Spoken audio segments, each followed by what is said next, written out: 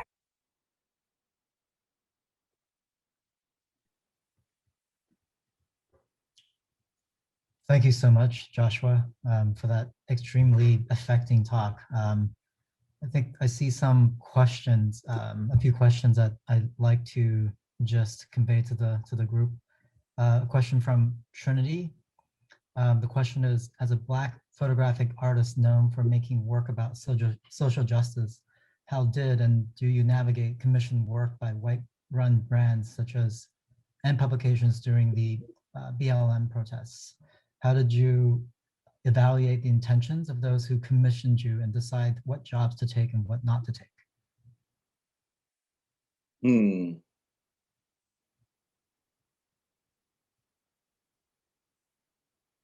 Well, most of the publications are white owned. I think that if you, like you heard what I was saying in the beginning of the presentation, that my work did not start for the purpose of, being documented for publications, that you would understand that there's a different purpose that drives the work and drives me to create the work.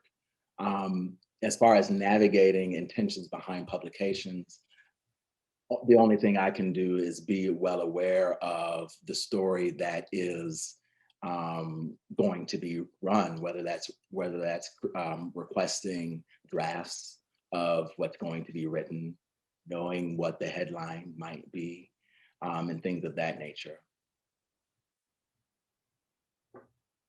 Okay, thanks for that. Another really great question from Jessica. How can I too use my camera to do the work to help push social justice?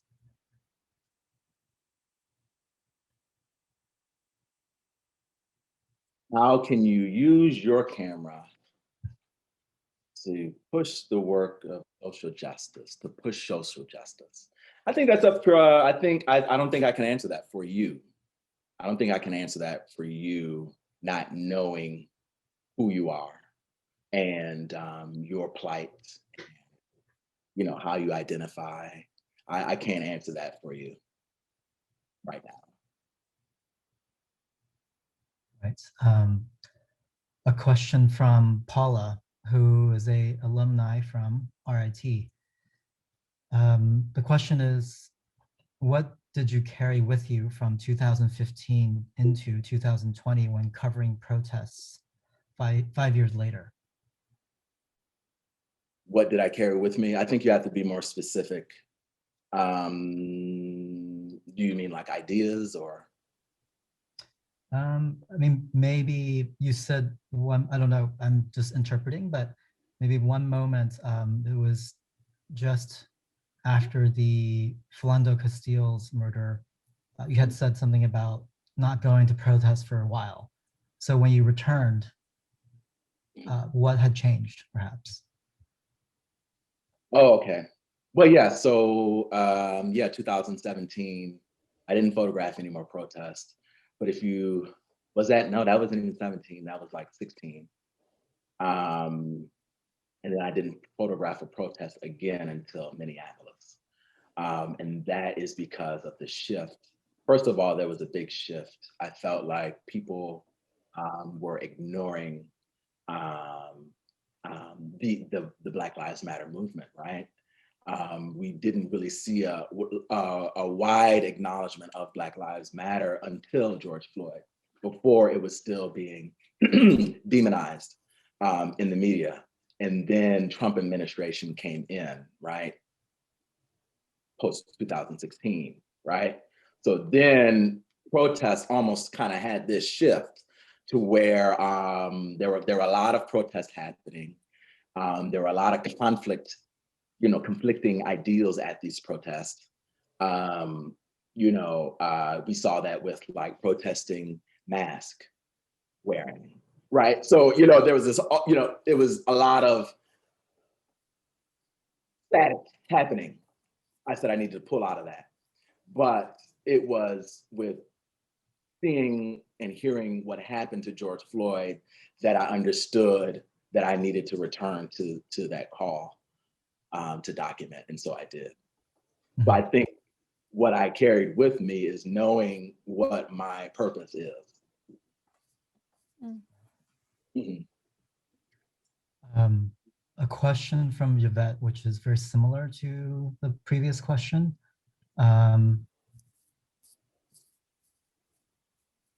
well, maybe since it was so similar, I'll go to,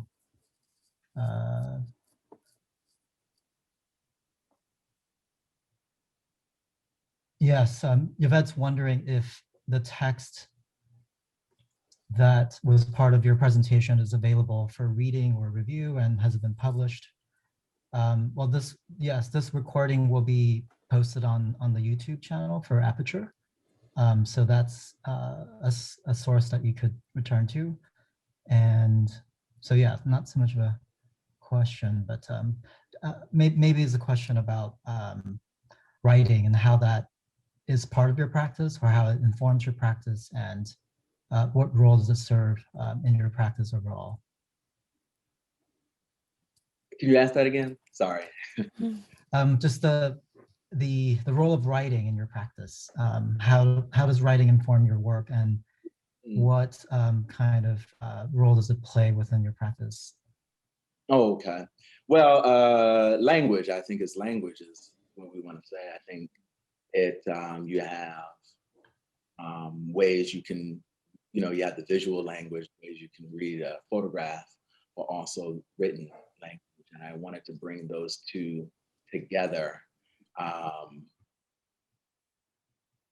because often with photography, well, portraiture in general, it's without the voice of the sitter. And so I wanted to bring that back and allow them to explicitly write what they wanted to. And it's as simple as that. I wanted that to be included because, again, it's going against, let's say, popular media, to where things may be misconstrued or, misinformation is spread, so on and so forth. So why not let the sitter say what they want to say? And that's my goal. And that's the reason why I chose to simply include the handwritten narrative. I hate to chime in, but I think we're out of time. Thank you so much, Joshua. It's been such a pleasure hearing about your work and learning more about it. And I had the pleasure of seeing your work for the Summer Open last year. And it's just, you're doing really incredible work, and I applaud you. Thank you so much, everyone, for joining us.